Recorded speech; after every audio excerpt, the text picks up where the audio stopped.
BBC ने जो चीजें लाई जनता के बीच में, भाजपा को अपच लगा कि मेरा जो कालीनुमा जो चेहरा है वो जनता के बीच में जा रहा है।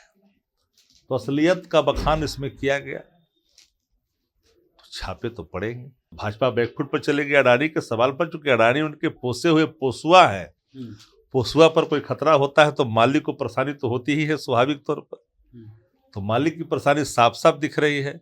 पूरे बजट सत्र के ही भाषण में जो माननीय प्रधानमंत्री जी ने वक्तव्य दिया, उसमें उनके भाव साफ साफ उनको दर्शा रहा था कि वो सहमे हुए हैं, डरे हुए हैं 24 को लेकर करके। फिरंगियों को देश में जब खदेड़ा गया देश से, तो कई इतना लोग सहे, लेकिन इसका मतलब नहीं कि सच को लाने से लोग छोड़ दिया। कई पॉलिटिकल पार्टियां जो भाजपा से सीधी चुनौती दे रही है भाजपा को, अब बताइए उनके खिलाफ भी काम हो रहा है, सीबीआई का, ईडी का, आईटी का, लेकिन काम करना लोग बंद नहीं कर रहे। तीन जो मित्र हैं, सीबीआई, ईडी और आईटी, वो स्वाभाविक तौर पर परेशान तो करते हैं लोगों को, लेकिन जो हालात आपने पैदा किया है, सत्ता परिवर्तन, ये हालात आपको भी जीने नहीं देगा। कि देश की जो हालात है कोलिजम सिस्टम का, उसको कोई स्वीकार कैसे कर सकता है, लेकिन कोई सवाल खड़ा नहीं कर सकता। देश की हुकूमत चाहे 303 किया जाए या 340 किया जाए, एक बार तो विचार करना पड़ेगा देश के अंदर में। बीबीसी के दिल्ली ऑफिस पर सुबह सुबह आईटी का छापा मारा गया है। कहा जा रहा है कि बीबीसी ने जो डॉक्यूमेंट्री बनाई थी नरेंद्र मोदी सरकार के समय, यानी जो गोधरा के समय जो राइट हुआ था, उसी को लेकर के एक तरह से ये बदला लिया जा रहा है। कांग्रेस के नेता जो हैं कई बात कह रहे हैं, उसके अलावा टीएमसी के भी कई नेता कह रहे हैं कि ये तो होना ही था। हमारे साथ शक्ति सिंह यादव है, बीबीसी डॉक्यूमेंट्री पर शक्ति सिंह यादव जी का भी इंटरव्यू हुआ था, छापा मारा गया, आप लोग सही बता रहे हैं। देखिए, जब भी कोई देश की वर्तमान हुकूमत भाजपा सरकार के खिलाफ सच को पीपल डोमेन में लाता है, तो उसके खिलाफ पॉलिटिकल वेंडेटा का इस्तेमाल हो ही जाता है।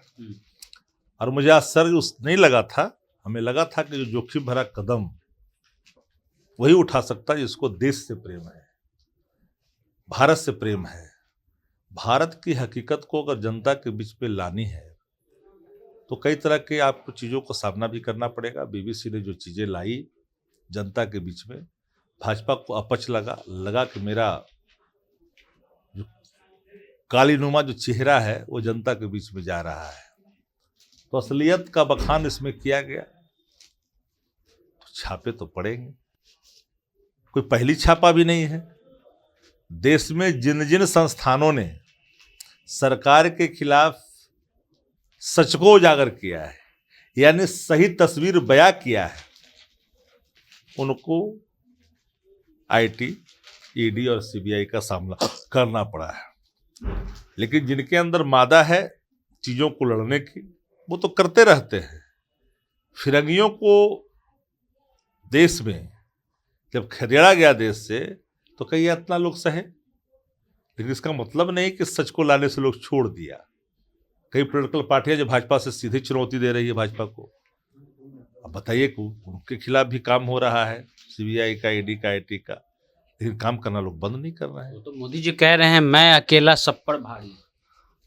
देखिए, उनके तीन जो मित्र हैं, सीबीआई, ईडी और आईटी, वो स्वाभाविक तौर पर परेशान तो करते हैं लोगों को, लेकिन जो हालात आपने पैदा किया है, सत्ता परिवर्तन, ये हालात आपको भी जीने नहीं देगा। ये बात सबको समझ लेनी चाहिए। मांग हो रही थी जेपीसी की, अब पड़ गया छापा। जयराम रमेश कह रहे हैं विनाश काले विपरीत बुद्धि। तो जेपीसी की मांग तो की गई अडानी के सवाल पे, फ्रॉडिज्म के सवाल पे, सारे तथ्य खुल करके सामने आए। जीवन बीमा में जोखिम भरा कदम जो जनता भुगतने जा रही है, चाह रहे कि रिलायंस इंश्योरेंस कंपनियों को स्थापित कर दिया, जिस तरह से बीएसएल को समाप्त करके जियो स्थापित कर दिया। तो सवाल जब उठ रहा है जेपीसी का, सवाल उठ रहा है कि सुप्रीम कोर्ट के मुख्य न्यायाधीश के नेतृत्व में एक कमेटी गठित हो जिसका प्रतिफल प्रतिदिन आता रहे पीपल डोमेन में पूरे अनुसंधान का। तो भाजपा बैकफुट पर चलेगी अडानी के सवाल पर, चूंकि अडानी उनके पोसे हुए पोसुआ है। पोसुआ पर कोई खतरा होता है तो मालिक को परेशानी तो होती ही है स्वाभाविक तौर पर। तो मालिक की परेशानी साफ साफ दिख रही है। पूरे बजट सत्र के ही भाषण में जो माननीय प्रधानमंत्री जी ने वक्तव्य दिया, उसमें उनके भाव साफ साफ उनको दर्शा रहा था कि वो सहमे हुए हैं, डरे हुए हैं 24 को लेकर करके। विपक्ष पर सिर्फ सवाल कर रहे थे, उन पर प्रहार कर रहे थे, लेकिन देश का जो हालात है उस पर कोई चर्चा नहीं कर रहे थे। कल का भारत कैसा होगा पता कहाँ रहे थे। एक चीज़ और सवाल है कि जो सुप्रीम कोर्ट में जो जज थे जिन्होंने अयोध्या के मसले पर फैसला दिया था, वो 2 दिन पहले गवर्नर बनाए गए हैं। तो क्या जो संवैधानिक पद पर जो बैठे हुए लोग हैं उसके बाद उनका तुरंत राजनीति में आ जाना, इससे पहले चीफ जस्टिस साहब को राज्यसभा दिया गया और अभी नजीर साहब को गवर्नर बनाया गया, तो क्या इससे विश्वास नहीं टूटेगा आम लोगों का? आम लोगों का विश्वास उस समय टूट जाता है जब सरकार के हित में कोई फैसला देकर के न्यायाधीश सेवानिवृत्त होता है और फिर राजनीतिक लाभ लेकर करके पदों को सुशोभित करता है, तो इंटीग्रिटी पर क्वेश्चन मार्क खड़ा होता है। संस्थाएं कहीं न कहीं घेरे में आ जाती है। यह सुखद नहीं है, क्योंकि लोकतंत्र में जो 3 धाराएं हैं, तीनों धड़े अपने अपने अस्तित्व में काम करती है। जिसको कानून बनाना है, जिसका कानून पालन करवाना है और जिसके कानून को उल्लंघन करने पर कार्रवाई करना है, ये सब एक दूसरे से जुड़े हुए हैं। चोली दामन का संबंध, लेकिन आज लक्ष्मण रेखा हर कोई लांघ रहा है। ये तो बड़ा विचित्र स्थिति देश से बन ही गई है। मेरा मत तो साफ है कि देश की जो हालात है कोलिजियम सिस्टम का, उसको कोई स्वीकार कैसे कर सकता है, लेकिन कोई सवाल खड़ा नहीं कर सकता। देश की हुकूमत चाहे 303 किया जाए या 340 किया जाए, एक बार तो विचार करना पड़ेगा देश के अंदर में। ये चीज़ें कहीं से उचित नहीं है। अब जिनको चाहो फंसा दो, जिनको चाहो निकाल दो, किसी के गला दबा दो,